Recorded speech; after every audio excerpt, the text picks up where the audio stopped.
Okay, so we're now recording. Do you want to? So it's me, Ellie, Fleur.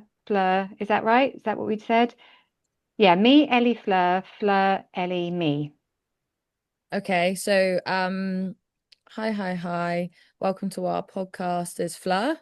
So Ellie, yes. So me, Ellie, Fleur, hi, and then Fleur. We are Hand to Health, three art psychotherapists. And Ellie, you're welcome to our podcast. This is the Spirit of Creative Entanglement, and then we're delighted to welcome Jess. Okay. Is that all right? Just we are Hand to Health. We are three art psychotherapists. We're Hand to Health, three art psychotherapists. Yeah. Okay, right, I'm just going to get rid of this thing. Changes and I just I've got so much on my screen, I can't see. No, the amount we've done it, and I still have to write down which one I am. know. So Yeah. Okay. All right, let's give it a go. All right. Hi, I'm Sarah Jane. Hi, I'm Ellie. Hello, I'm Fleur, and we are Hand to Health, and we are three art psychotherapists. And welcome to our podcast, The Spirit of Creative Entanglement.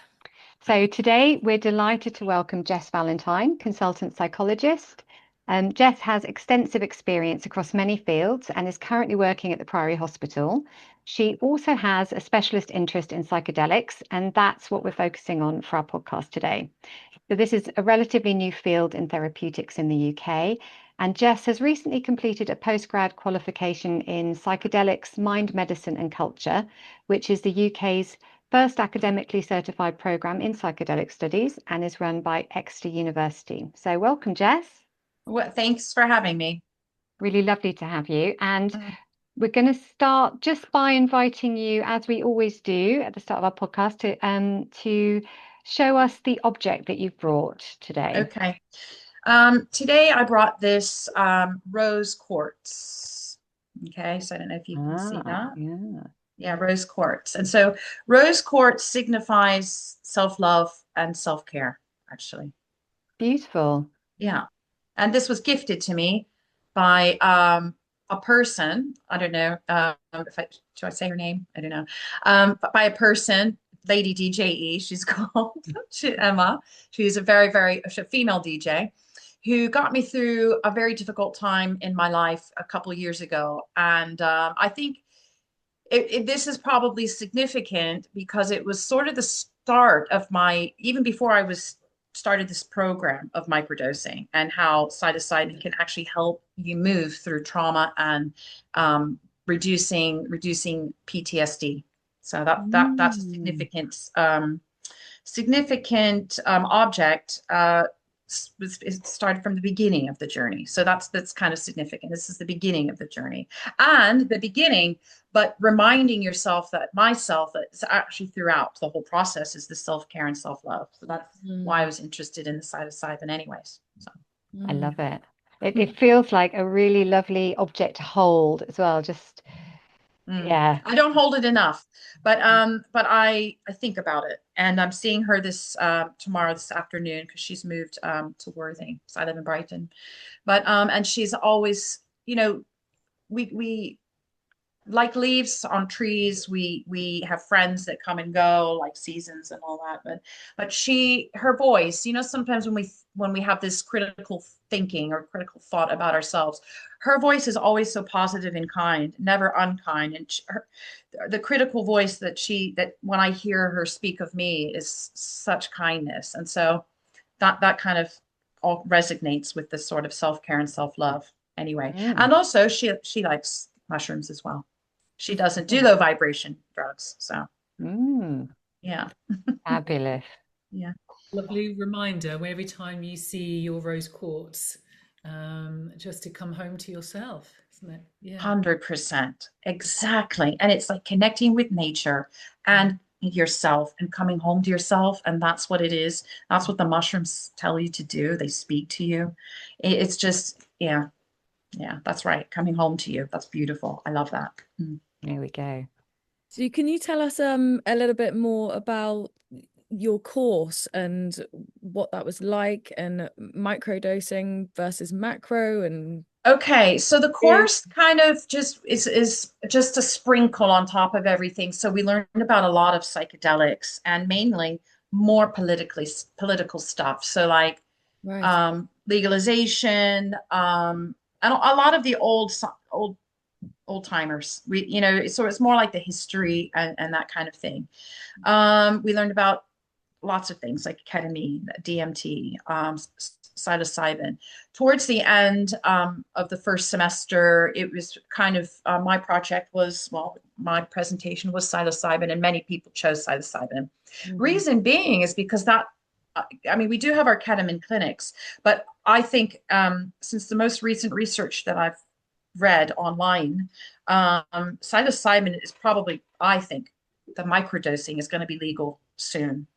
There's, evidence that, clinical trials and studies show that it really does improve. Well, this one is depression, this particular study. All right. So micro versus macro. Well, microdosing means, let's just say you do, let's say capsules or however you want to take them. I prefer the capsules with the vegan. I don't want any plastic or anything in it. Some people like chocolate, but so let's say the capsules are, you can do 100, 150, 200 milligrams, and you take a capsule every 3 to 4 days. But it's not just that. It's doing the work yourself individually, which means journaling. So one of my colleagues, she created a really cool journal. You set your intention, you have the process, and then you have the integration afterwards. So it's, for me, my personal experience, it's similar, and I've never taken SSRIs, but it has a similar outcome as, like, let's say sertraline, because if you take sertraline and let's say psilocybin too much, there is a risk of having that serotonin shock, although some studies say that that doesn't exist. So psychology is not an exact science. There are lots of hypotheses, a lot of different studies, because we're all individuals, and not all drugs or psychedelics are going to react the same. But one of the things I did learn about the dangers of microdosing is that polysubstance misuse is the problem. So it's like drinking, doing, other drugs with it. It's not psilocybin on itself. Okay. So macrodosing should be done. It's so super fun. But like, honestly, it's funny. I saw this comedian, I'll have to share it with you, but during Christmas time, people that have families, is the best time to do it because you don't have anywhere to go for like 3 weeks. But so macrodosing is when you do a lot more than microdosing. And that could mean 5, I don't know, depending on how it's measured out and the form. So let's say liquid form is stronger. And that's when you have visuals and distortions. And, well, it could be any experience. Macrodosing, what's important, even for microdosing, is the environment that you're in. You kind of have to be, I mean, I don't know. Some of my classmates say, Jessica, you're never supposed to macrodose on your own. But it's like, I know, I like to do things on my own. But because you never have it's not controlled. So your controlled environment, or your controlled subject, like if it were a study, would be being in the right environment. That's why community is important, and who you do it with, and everyone is doing it, so that you're on the same level, connection, vibration. So yeah, I can digress if you want to know more about that, but I'm just conscious I will ramble. It's interesting because you're saying that we are all different, and so of course our brain chemistries are going to be different, all dependent on our experiences and our environment, obviously, as our brain chemistry, and neurobiology is wired as we're growing up. So I'm kind of wondering, can you let us know a little bit about the context of the microdosing when working with an individual who may have never have used any substances before, and doesn't maybe how would you work with somebody with the microdosing? On a Well, that's interesting. Yeah. level, do you mean on a therapeutic level? Yeah. Yeah. Well, it's interesting that you said that somebody that's never used anything before. So first, my question would be why, if they've never used anything before, why do they want to use psilocybin? So like, I think a lot of people that are, open to psilocybin have used loads of drugs before, or I actually, that's a generalization. I think in one of our cohorts, and we did discuss this, our cohort, how could they be studying this if they've never done it before? So, there is that sort of attitude as well. Okay, so can you please reframe the question? I had a little Yeah, no, and digression there. because I might reframe a different way, just having heard what you just said. Because, Okay. like, that's a really good question. What brings you to Yeah. this? And actually, what I've noticed is that there are many people who are on SSRIs or have been advised to go on SSRIs and don't want to, and they're looking for alternatives. Yeah. So that's something that I've noticed in my community as to why I've never used it before, but it's actually, look, if there's an alternative out there, I'd rather do that than feel like I'm going to be dependent on SSRIs. A more natural alternative. Yeah. I'm Yeah. not saying that, I mean, obviously for a lot of people, they are very helpful and very beneficial. It's just noticing that, some people are asking, what are other natural alternatives? Yeah, definitely. Yeah, so working therapeutically then, just to reframe, Jess, is how would you work therapeutically with somebody who wanted to go down that route? SSRIs, I would, me personally, like them not to be taking SSRIs. Okay. I would want them to be, if they wanted to go to take a step to do the psilocybin holistically, I would like them to be mindful of any MEO inhibitors. So that means, taking away certain things like alcohol. Like, I think that it's just sort of there'd be a ritual. And for me, like what you've said, is people that are taking pharmaceutical prescription medication, it's a permanent thing, and your body's become used to it. And also, a lot of people on pharmaceutical prescription medication, they have no affect, so they're not really feeling.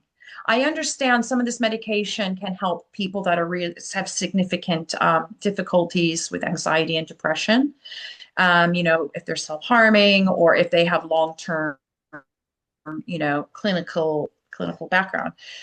But for me, the taking psilocybin is not something that we do all the time. Like, it's more of like you do a month and then you take a break, and then you let your brain process. You let the neuroplasticity happen. You let the answers, whatever your intention is, you let the answers come to you.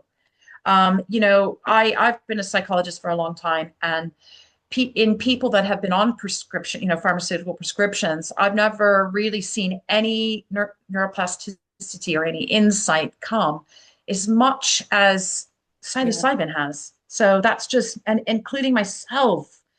I mean, but also I want to say, and I know this was one of the questions, I'm 50 now. My brain is ready now to be open to this. So I'm not sure as an 18, 19, 20, even 30-year-old, I would have been ready for this.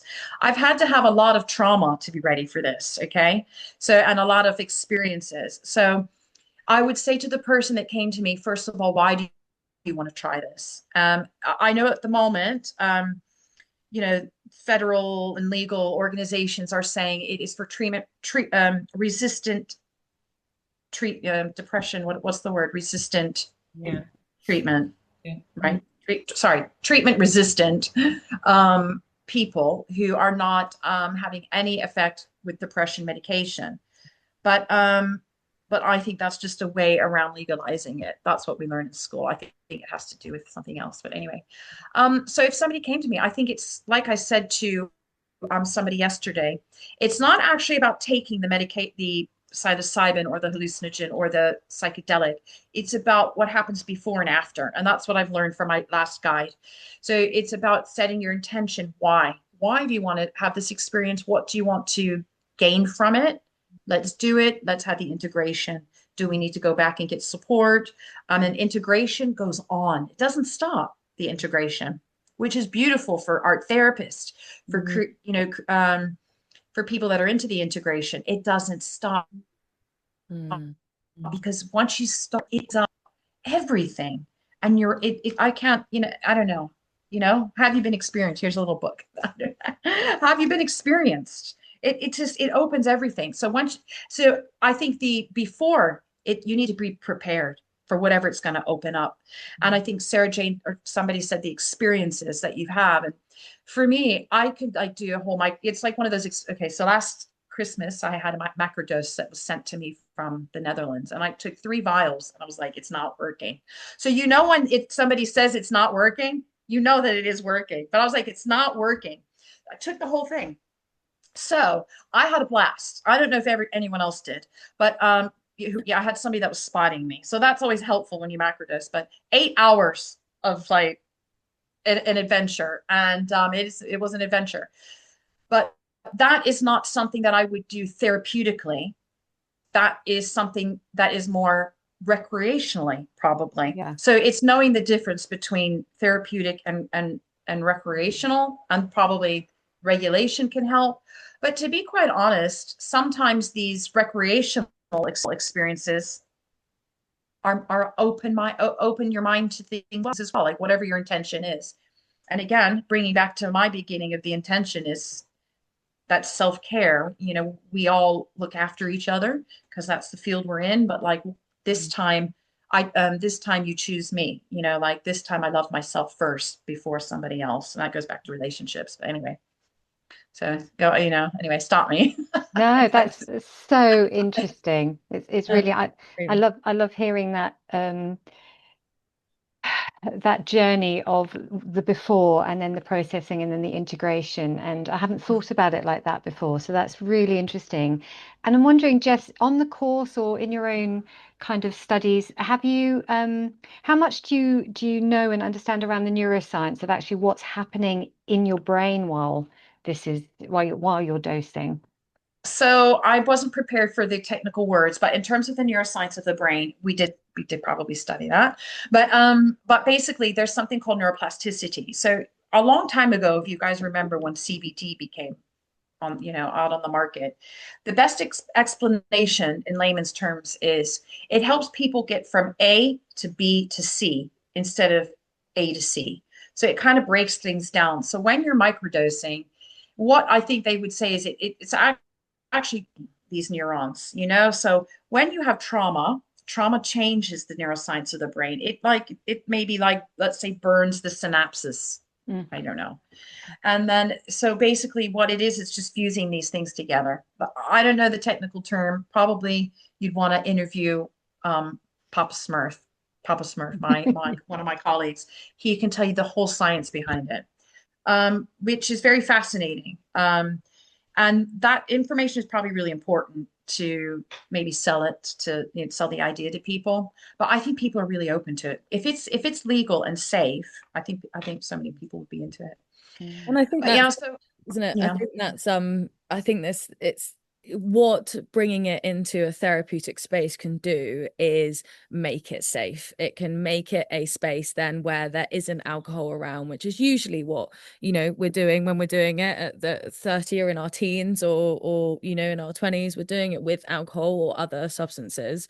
And so it can make that space. It also can make that space quite individual, which I know that it is about being in a group as well and being held through the process, if that's a macro type of way. But I imagine also in a small dose way as well, they're having that someone to come back to weekly or twice a week, and then sit with, okay, what am I feeling, what's actually happening, and then to draw around that, have the ability to collage around that or draw around that. How wonderful. And it sounds a bit like what we do when we take someone through a journey of art psychotherapy, right? We talk about their goals, we wonder why they're even there, and then we sit with them as they bring together these thought processes that they've never given themselves time and space to bring together, and connect to the unconscious the way that the art can do, which the way that the psilocybin can do, we believe. And you're right. And often I say, and this is why what you guys do is beautiful. Like, you don't always have to talk to have therapy. And so that's the thing, that's subconscious and making the connections. So like, I initially got it because I had a breakup, I wasn't sleeping, and I was like, I'm just gonna experiment with this. But I played music, I painted, I didn't, and I slept that night, and I thought there's something behind this, and I'm curious. I want to know more why this worked. I don't have any PTSD actually from that relationship. No nightmares, nothing. But I don't know if I mean, I've always had this psychology mind anyway, but I don't know. But also I want to say you said something interesting, alcohol. So alcohol is an inhibitor, which means if you're taking any psychedelic and alcohol, it won't make it work how it's supposed to work. So when we're young and experimenting, eating magic, I remember laughing a lot. But the thing is, so for an example, when I macrodosed the little vial, when I felt like it was getting too strong, I had an alcoholic drink and it brought me down. You can also have regular chocolate and orange juice to bring you down, bring you back down. Ooh. So you can kind of control when you come in, I say down. Let's reframe that, in and out. Yeah. When you're in, you're like, what? Okay, I'm done, and I'm out. But I've spoken to people where they're like, just stay in. Some people want to stay in, but then when you're finished and you have your integration, why did I want to stay in? What does that say about me? So that's the cool thing about learning about yourself. And that connection through that. Yeah. And also I find that it's better to be outside and with nature if you can be, because that's that interaction with the trees literally looking like they're breathing, for example, and this kind of space of you feeling rather part of nature rather than an opposite of Anne, or a separate to, and that bringing in of us as a world together and us joined as an energetic force, etc. Definitely. But 100%. just knowing that I think there's an element to it of confidence, safety, and knowing that when you're off the train, as I call it, you may get back on the train and it may feel then like you want to be off the train again, and that your thought processes, a little bit like life, I suppose, can then affect what you are doing on in the trip. And so there needs to be, I think that's this wonderful element that can feel incredibly unsafe, I think, if you're not with the right people and you're not in this space. And I think that's this wonderful joining of a therapeutic space. A little bit like when you are so depressed, you feel incredibly vulnerable, and to just cry in front of someone is, triggering or scary, and if you are with a therapist that is really trustworthy and someone you've been with for a while, there's this ability to let go into that space. And I wonder if that would be the same with being with psilocybin and therapy, that if there is this trust in this relationship, the therapeutic relationship, right? So one of our most important things as being us, that we grow. Absolutely. Yeah. Reminds me when you were saying about being in nature, Ellie, around that also that relationship part in terms of supporting that co-regulation and grounding, if that was needed for that particular client at the time. And the integration part, I was really thinking about how that integration that is used again in the art psychotherapy as a way to create images, as a way to, so what does this integration look like? What is this awareness, Jess, that you're talking about, being really aware of yourself and coming home to yourself, actually having that reflected back to you in the arts in some way, whether that is through music, whether it is through movement, or through other creativity, but again, it's that sort of that reflection of you back to you again, of this integration of how you can put that through creativity. So there are so many parts of it that actually are very I can't quite think of the word, and maybe that's because I'm quite new to this sort of subject and area too. I'm really interested about it, but powerful, I think, is a word that's just come to me. Incredibly powerful for working with people that have, for many years, perhaps felt so fragile and fragmented, that just feel that they're on this sort of this roller coaster, or this cycle, if you like, of sort of maybe dependent on other, drugs, and maybe dependent on their rumination and their thoughts just to get them through. And yeah, just something that sounds really. Just to go off of what you've said, it's kind of like, in my 20s, I might have a breakup and I'd be like, why me? What did I, this, blah, blah, blah, blah, blah. But after this most recent breakup, I thought, actually, I'm just going to come back to myself and think, how was I part of this? And when you do that, you actually really change your behaviors. When you check in with yourself and you're like, how did I actually contribute to what was happening? And I think for me, the psilocybin has allowed me to even have to gain that insight. So it's done something that allowed this safe space in my brain for me to actually, it's a mirror basically to look at myself, like you say. So yeah, so for me, I think it would even make creative therapies, holistic therapies, even easier to work with the people, because it's not numbing them out with these pharmaceutical drugs. No, and it has such an effect, when you're working with someone that has been numbed or numbed out, as you say, so much of the work is how do we get you to connect to you? It makes our job harder. It does. Yes. It really does. Yeah. And gotta tap into that subconscious, like you're saying, Ellie, or what everyone's saying. But also, I'm going to do a typical Jessica thing.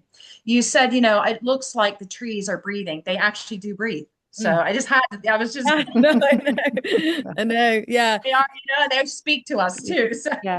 Yeah, absolutely. It is, there is, and I think this is probably a good subject as well, because I think this is what people would maybe ask is, how of that is just the effects of something on your brain versus what you may be literally seeing, is most probably a question, I imagine. Yeah. I mean, when you microdose, like, to be quite honest, I feel it. And I don't know if it's because I've just moved from 100 to 150s, because I didn't really feel the 100s. But it just makes me so much happier. And it just makes me really see the pot. Like, look, I work with a lot of dark light, and I know that I am the light. But if I'm working with a lot of a difficult population, how do I tap into the other side when it's my time? And so for me, it really helps me tap into the light. And but it's tricky because you have to also make space for yourself.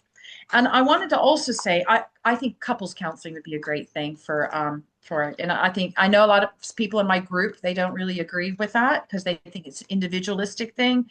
But I'm not I'm a social anxiety kind of person. I don't really like to do things in groups, but I have my special field trip group that we do things with together, and I'm open to that. But we also don't share our experiences with each other. That's kind of not recommended. Okay. Right. Interesting. Okay. So is I it mean, just maybe just so is it more just the self-reflection in the journal rather than a sharing of and then exploration? So the last ceremony we did was the 5-MeO DMT, which is the toad. And it was recommended not to overshare. Share if you want to, but everyone's experience is different. And so I felt like, of one of my friends that we walked back with a little bit, I felt that talking too much can shake things up too much. You almost need to take time to process. But I think integration is so important. When you have your ceremony at the end, you have a closing ceremony and you ground again, right? That's really important. So you ground in the beginning.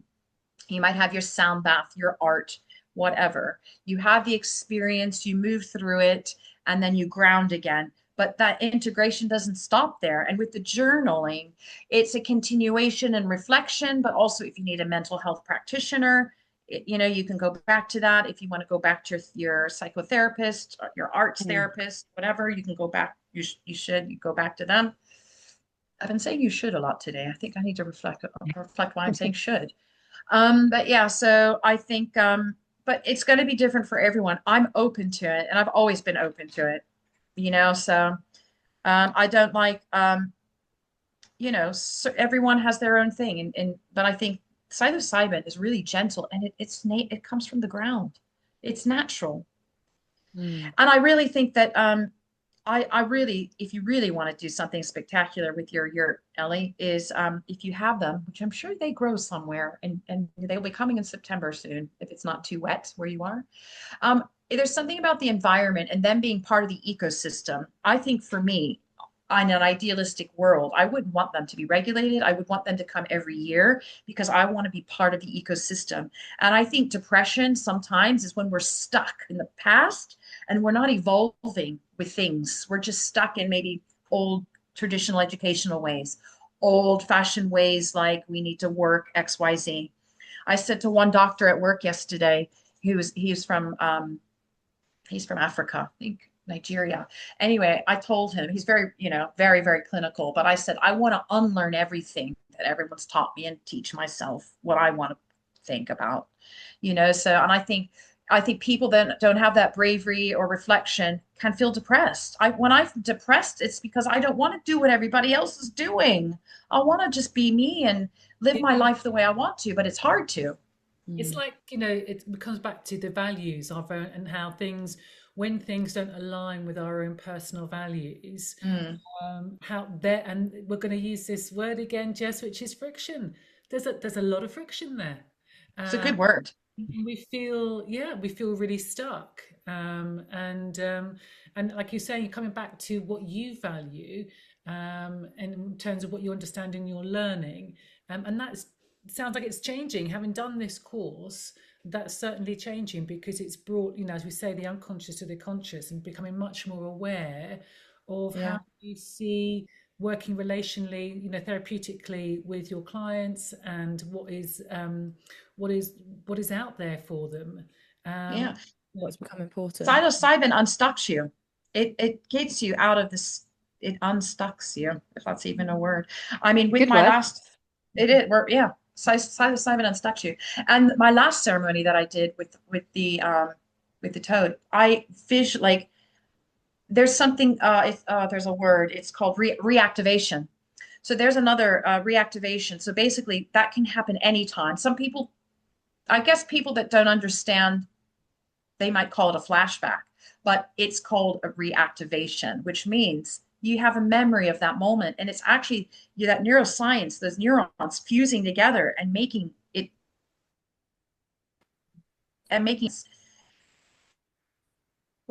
something right now. And I felt like, actually, I am present. I am right here, right now. And, you see all these visualizations on the social media. I mean, I'm off that now, but of a person and all these like the little persons behind them. That's what it does. It brings you right to the present. And but also with the integration, meditation is so important as well. Yeah. Jess, when you were doing your course, and you talk about the ceremonies and things, so how much were you having to or encouraged to actually microdose or what was that part of it? No, unfortunately, no, because it's illegal. So we were just only studying it, but we had different cohorts, and then the cohorts spun off. And then I highly recommend Breaking Convention in Exeter. If you can go there once a year, and there's so many beautiful talks. So basically, the program is just about a lot of brilliant professors that do studies, both male and female professors, and it's just their research on how psychedelics have helped them and whatever they're researching. Honestly, I mean, I've met people that are famous people like Bruce. I remember his last name, but has a long beard. He was went in California, did peyote, whatever, wrote loads of books about it, and now we got to see him speak. So I think we were more the people trying to do the research to help the legalization of microdosing, if I'm honest. Yeah. We weren't encouraged to do it because that's illegal. Yeah. But I think I'll tell you, so we weren't encouraged to do it. I had a friend on the course. She was using ketamine a lot. I think hopefully she learned not to do that anymore. Because if you use it too much, it's not good for your bladder. That's one thing we learned on the course, is because you need to use things properly. That's why the course is important. They do have a master's course now, Sarah Jane, which probably might be better than the diploma. But if you don't already have your master's, but and there's a dissertation. So one of my other colleagues who did the journal for psychedelics, she's doing her master's on various some evidence based on psilocybin helping women going through menopause, and yeah, so that's interesting. Very So, interesting. yeah, so no one encouraged me to take it. The only reason why I took it is because well, if I may share, so basically I was friends with another DJ, and I just said I want to try mushrooms. I don't know why. Probably because yeah, I don't know why. I wanted to get off bad drugs, probably. And we'll say low vibration drugs. Anyway, so my friend, she brought me these chocolate mushrooms, and she's like, this is my story. And she told me her story about she was DJing, playing some music. Somebody gave her a line of Coke. And then she's like, why the hell did I do that? Now I'm depressed again. And she's like, I need to get out of this. And she told me her story. And I thought, this story resonates with me so much. And this is the thing. When you have these psychedelic experiences or even interactions, we're all connected. It's that infinity. So in my psychedelic group, I might say I've had these physical pains that I woke up to, then they released. And somebody else in my group said, oh my God, that happened to me too.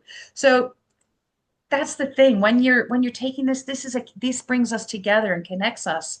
Alcohol is not one of the things that actually mentally brings us together. It physically does. Maybe MDMA might. That's not my thing. I get anxiety from it, but psilocybin brings us together, and that is what is going to take, like Dr. Gabor Mate.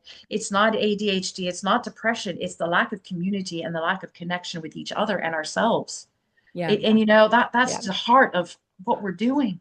Absolutely. That's why with your art, yeah, and I think that is something also just to be so aware of, that when you're talking about this medicine with ketamine is so unnatural. Well, it is a complete unnatural, isn't it? I think synthetic drug. And psilocybin is so natural. It's, as you said, it grows out of the ground literally, and it's part of a nature cycle, and it's interesting the time of year that it grows also, and people that are in sad seasonal depression, and it coming through right at the beginning of a seasonal depression. I love where you're going with that. I love that. And it's, when we think about it, the natural way of it is the earth giving us a way of reconnecting, gathering, amazing, and by the fire. There's your dissertation. Throughout a seasonal depression space, Thank you for reminding me that, because for me, if I ever did a retreat, I would want to do it now. And I think you only need to do these things once a year. Yeah. And that's the thing about pharmaceuticals. You're taking them every day. You're making pharmaceutical companies loads of money. And where are you getting, what's the end game? That's so great that you reminded me. That's beautiful. Yeah, I love that. You're right. It's the nature saying, here. Yeah. Take these now. Which we find in so much, right? The incredible things that happen in spring, and we're less usually depressed in spring. And also the ability to bunker down, and we really, that's that word, should again, but I would hope that we would have a life where in the winter we worked less and we slept more and we did what exactly the season is saying and that our body is wanting. And maybe that we don't do that and we just continue going on this space is what is bringing us to just burnout and I think it comes enough. back to that kind of the values again. We've become so disconnected with our environment. We've lost what we value, and that causes again that friction. And I think there's one thing for me, Jess, I just wanted to ask you around the more, I guess, people that have previous dissociations, Mm. how you work with that, because I would imagine that there may be some people that say, well, you know, I have with my PTSD or whatever it might be with their mental health issue, that they are prone to dissociation, and wondering how that might play into taking something like psilocybin. So being mindful of disassociation, it could be depersonalization, it could be a disconnect. So I think so we like to use that word for many things, but so I guess you'd have to first do a screening and also see what that looks like for that person. So are they having significant flashbacks? That's what disassociation is. But if you just black out, that could be one. But when I was started this journey, that only happened to me once, but probably because I was hungover and I did bad drugs the day before. So I think it's all connected, but it depends if you want to do the work or not. So usually best therapeutic practice would be you do a screening. And microdosing, I wouldn't say you would disconnect with it. I don't think you would depersonalize or disassociate with it. I don't have a history of that. But I do have a history of not, well, I don't know what I have a history of. I think just kind of like mucking through and not really connecting. Alcohol, I mean, in my 20s, I used to drink a lot. And that's numbing yourself. So maybe I'm more of a number, but that's what disassociation is. Depersonalization is just disconnecting, which is similarly to numbing. I mean, maybe this is where you're going with it, maybe not, maybe like, which I'm not a big fan of this diagnosis. In my recent job role, I like to challenge it in my brain, is schizophrenia. It's these sort of long-term conditions where people are heavily medicated. I don't know if that would be a safe place for that person because they have had, and I dare I say this out loud, my new recent role, I'm working in inpatient, and I think trauma, we know we're trauma-informed therapists. Trauma's at the heart of everything, but we don't use this terminology. There are a lot of labels in the medical profession, which I get, but then I think, are these people capable of tapping into their subconscious? These, the patients. I don't know if everyone is, and I don't know if it is for everyone. So being mindful of that. So if somebody comes to you, they want to be ready. Now, recently, I've had a few patients want to talk about it. I can't talk about it because it's illegal and it's under where I work at the Priory. But also, I have said to them, when you're stabilized, we can talk about it because they've just come off maybe if I've only been clean 1 week of cocaine, or I'm clean for 2 weeks. That's not where we're at right now because you're still jumping from medication to medication to medication. But then again, I'm open. I'm not, just because a scientist says this is how it should be doesn't mean we don't challenge that. Yeah. But I think if in a safe held place, I don't know how psilocybin would happen with a really, really, that you think about the cognition as well, the cognitive ability of a human being, of a person, that needs to be considered, the cognitive ability. Socioeconomical upbringing, maybe, because, we know lower socioeconomical areas have a lot more problems with money, which would increase mental health issues. Also, trauma and how that, that person copes with it. I think people that are lucky enough to do psilocybin where we are, I dare I say we're educated. We're privileged people, and we are able to have these opportunities to even have these discussions right now. But somebody on the street, they are doing DMT, they're doing stuff that's not regulated, they're doing stuff on their own and having these experiences on their own. And I don't see them in the place that I'm at because I'm in a supportive environment and I'm able to have these communities. Somebody that's just sold me my bike on Facebook Marketplace, he found me, and anyway, I bought a bike. I said, I hope you didn't steal the bike. He said, I didn't. I said, well, it's a damn good looking bike. Thanks for that, 100 pounds.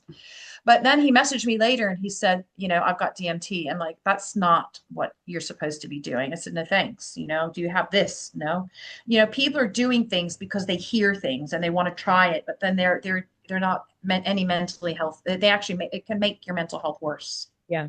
If it's not, I think, yeah, if it think about somebody. All right. So here's another example. I had a client call me he did some psychedelics. I think it was acid 3 or 4 years ago. His enzymes still haven't come back together. Mm. So he wasn't prepared for it. He's depressed. Now he doesn't know what to do. He's suicidal, if I can say that here. But and it's like, see, that's somebody that's using something that doesn't know how do we bring that person back? Number one, I recommended the journal. He didn't want to work with me. He was too scared and not trusting. So Yeah. that's what you're saying, that in a therapeutic, safe place, trust, it's not just, hey man, let's just do this and we're going to be all happy. For me, I'm a psychologist. I like experimenting. That's my role. That's who I am. One of the things who I define myself. I am flowing. I'm not just a psychologist, but I mean, that's my mindset. That's my brain. If somebody is doing something that they're just experimenting with, look at cannabis. How many people in the hospital or have drug psychosis? Yeah. Yeah. Yeah. Yeah. Yeah. And I think there's something around, I got lost then in what you were saying. Being mindful, you said the trust and yeah. where you were on the nature and connecting with the nature. Oh, that's what I was going to say, is that, when we were doing this hunter and gather wise, or, in a different space, we would have shamans, wouldn't we? We would have people that would be a pinnacle part of your community that we would be able to ride through with, right? And that we would trust, and that then would be able to sit with us afterwards and try and understand what part arose, if it was a part that we didn't react very well to, and what maybe we need to do with that, and in a kind holding way. It is what you hear. We had these people that would do this with us, and I think is that you say with us, Ellie, but I think I've even seen the shaman is the only one that does the ayahuasca. It's the Westerners that wanted to do the ayahuasca and try it out. right. We wanted to be the shaman. Right. So now we have our guides. I think I mean, yeah. So that's the thing about the ayahuasca. People are into it. That's great for shifting. I'm happy with the DMT right now. I think for me, ayahuasca is too long. Not to cut you off, but yeah, the shaman. But also the shaman, if you did the research, they would say they're the schizophrenics of the village. Right. Yeah. So there's a lot of double standards and controversy, I think. But yeah, I think there's loads of stuff on Netflix that you can watch about ayahuasca and tripping, and like some funny, never drive when you're tripping, little funny things, but also some is very educational. And I think that's one of the things I've heard is that people, when they go to South America, unless they're going on a hunt.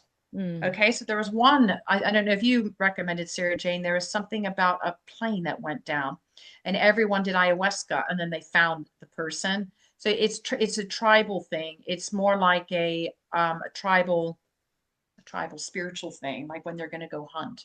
But yeah, anyway, I could keep talking. Yeah, I suppose there's this thought that we are an individualistic society in the Western world, and so therefore it would make sense that we have thought about taking this as an individual and not having a community around us or a holding, and we still struggle as a society, especially in England, to even think that going to therapy is, we have to be totally insane before we go near there and open up about ourselves and ground ourselves and take care of ourselves, right? So why then would we do that in a caring, why would we then take psilocybin in a caring way, in a therapeutic way, when we won't even knock on a therapist's door without that? It makes sense of why we've gone down this track with drugs and alcohol and drinking. But you're so right. I'm American, and coming here has been really, really hard because it's that lack of sense of community. So for me, that somebody said even today, oh, I met some lady at the hospital and she said she's a volunteer, and she said, how do you find it here? And I said, it's hard because the lack of community, because I moved from Hove to Brighton now, and where I live now in Hanover, it's such a great sense of community. And I think I learned something new about the individualistic ideas. And I think, so I'm Italian American, and I think there is like the hidden curriculum within our family because we're always together and we don't really, we're a community in itself. So since when I came away from that, I didn't realize how important and special that was. But here, since only when I met Sarah Jane, I only realized like, yeah, actually that's what I'm lacking, the sense of community. Hello, why didn't anyone tell me that? I didn't understand. I thought everyone was the same, this whole naivety. But like, that's why I said sometimes you need to have bad experiences to have good ones. That's the no mud, no lotus. You need to, experience things to understand things, that friction or chaos. Yeah. Anyway. Yeah. So great. I hope that you created a great sense of community. And I think this is the future communities. I think people have tried to do communities, but more of a, these shared working spaces I've been watching and that kind of journey that's out now on Netflix. But yeah, so more sense of community, and all of our patients that you work with, they are isolated and on their own. Absolutely, because when they go from discharge from our mental health hospitals, they're not going into a supportive sense of community, and so they're just on this revolving door. And that's something, absolutely, we need to get that bit right first, and then we would have less probably inpatients. But yeah, it would help parenting as well, wouldn't it? It would help, I think it would help everything. It's changing the system, and the system is changing. I know it is. It is, but just for us, sometimes it's not quick enough. But just making these small little things, like just having these discussions right now, is changing the system. Yeah, absolutely. I think that's, and this is the purpose of our podcast, isn't it? To have these discussions, to be part of a community, to think and talk and at least imagine as well. And I'm just wondering, Jess, about, the potential that you feel having done the course, having gone on this journey from this beautiful object that you started off with, doing your course, how you're feeling about the potential for this in our lives and communities ahead. For the first time, I have shifted habits that I didn't know how to shift. So, I don't know. I mean, I don't want to say it's psilocybin, but there's no other explanation. Or it's a lot of things. Maybe it's just not one thing. It's many things. But if you really want to change a habit or shift in unwanted behavior, psilocybin is so helpful. For me, it's bad relationships. Like I'm highly intelligent, very sensitive, and I have bad taste in men. Okay, that's my tagline. So, but I want to change that, and that was my intention. That's what my intention was from the beginning. That continues to be my intention. And also to put myself first. That's with friendships as well. Like, does this friend serve me, or am I just the party girl? That are they just radiating? Am I the radiator and they're the drain? And who's my radiator and my friend that I'm? You guys are. Sarah Jane always is. Like I mean, amazing. Always when we had our meetings, great energy. No one drained us in our group, I don't think, but maybe I was maybe me. No, great energy. But like I'm meeting my friend, like I said, who gave me this. I actually just sent her a picture before our discussion, and she is somebody that vibrates high. She's the light, and I want to make those decisions more because I never put myself first. The book this time, what is the book? I gave it to somebody. This time you love yourself first or something like that. That book? Yeah. It's about, putting yourself first. We as women are conditioned to serve, I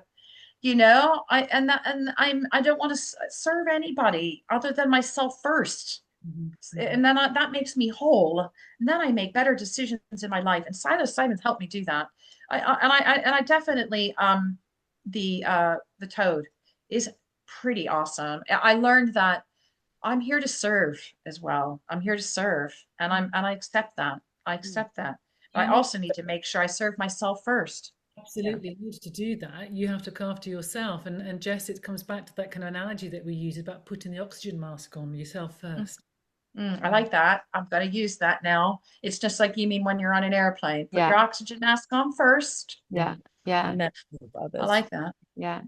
And I'm actually wondering, Jess, if you don't mind because I don't know that book, but digging out the title, because what we will do is when we publish this podcast, we will put some of the really interesting things that you've mentioned. So the course, the conference and Exter sounded really interesting. The book, other bits that you kind of mentioned, really love to give people some information around these things. Yeah. I want my oxygen mask to have laughing gas. Yeah, I could find out which book it is. I wish I had it. I think I've given it away to somebody. Yeah, and also I'm off my social media because I want to get rid of my carbon trail. Do you want me to tell you it or now or? No. You can let me know later, and Okay. we'll add it on. We won't be publishing straight away, so we'll add it on to the links, and people can take a look if they're interested. Yeah, if you're going to do that, make sure you do like an affiliate, so you can like earn something to support your podcast.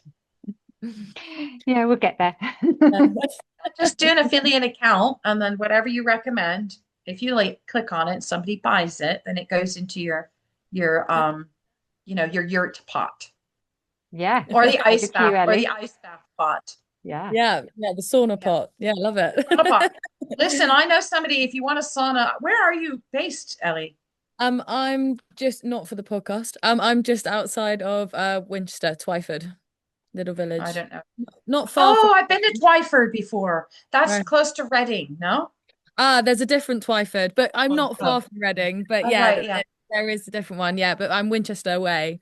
So about okay. 2 hours. So like people can come and build you one, or you can even a sauna, and you can even get I mean I don't know what the budget is, but yeah, look into your your lotto charities, and that there's so much money that the government has that they don't tell you about. Actually, yeah, I want to maybe not for the podcast. Maybe we'll do our goodbyes, but then Jess, I did want to ask you about this project you're going to be part of with the funding and things. I don't know how much I'm allowed to say. However, I'll tell you, yesterday, I really hope it goes through because I'm so excited about it. I don't know how she found me on Doctify, which I came off, and I might think about go back on. Then she said, yeah, I heard you were into ketamine. I thought, I don't know who freaking told you that. But anyway, because I think ketamine and psilocybin together is quite pretty good, as long as you don't, you blow in and blow out. Anyway, so not that that's my thing anyway. But so there's a brand, and she's in London. She had an accent. I don't know where she's from, and it's for telehealth. She said she contacted 70 people, only 4 people got back to her. I was one of them, and they have money and funding for therapists. I don't know what that means. That and then what I can do is I can send you the. I don't know. I'm just being open and curious about it. But I said, if it's paid work, I'm in. And I don't know what it looks like, how long the program is, but it's freaking awesome. It sounds awesome. Oh, send the info. Yeah. And because it's remote, and I think that's kind of what I want to do, like Thursday and Friday work remote. And if I could get more of this kind of vibe happening, sayonara inpatient. Yeah, it's really hard. I mean, Sarah Jane, do you remember? Did you ever work in the CAMS when it was a PICU? No, I didn't, but I've heard your stories. Yeah. So and it's hard, and it's you need to detach from it. Yeah. Anyway, I'm doing a good job. It's the hardest job I've ever had, but I'm doing great. However, I need to really look after myself. So thank you for last week, because it was we had it's so hard. So thank you for your flexibility. I am flaky, but I don't want to always be flaky. But it was very, very, if you can imagine worst case scenario in an inpatient for a female, it happened. But she's still alive, but gosh. Anyway, so I can send you the link. Anyway, I don't know how you guys would work remotely, but you do more than just art. Yeah. Because what I can do as well. Do you have a link? Like, are you all collective somewhere, or do you have individual links, or? We are. We have the Hand to Health link, obviously, which is our collective, and then we have individual, because we all If you send me that, if you are all on it, I can forward it to her because she's building a community herself of therapists. Okay. I'll send you our info at link and website link, and if you send us the info, that'd be really, really interesting. Yeah. And because I think it's going to also help where you're going in terms of writing, if you wanted to write some articles about you guys. Definitely. Yeah, definitely want to. So exciting. Oh my gosh, amazing. And sorry, did you want to say the goodbyes? Yeah, I was saying, should we do the goodbye bit and then that's done? I can stop recording and then yeah. Okay. So we're just about out of time, but Jess, it's been absolutely brilliant talking to you. Thank you so much for coming on and sharing all that really interesting information. Thank you for having me again. I mean, I'm so excited to talk about this stuff. It really, really excites me. Yeah, for sure. I have found the information really fascinating and enlightening. And thank you, Jess. Thank you. Thank you. And we'll see you again soon. Goodbye from me. Bye-bye. Bye from me too. Bye.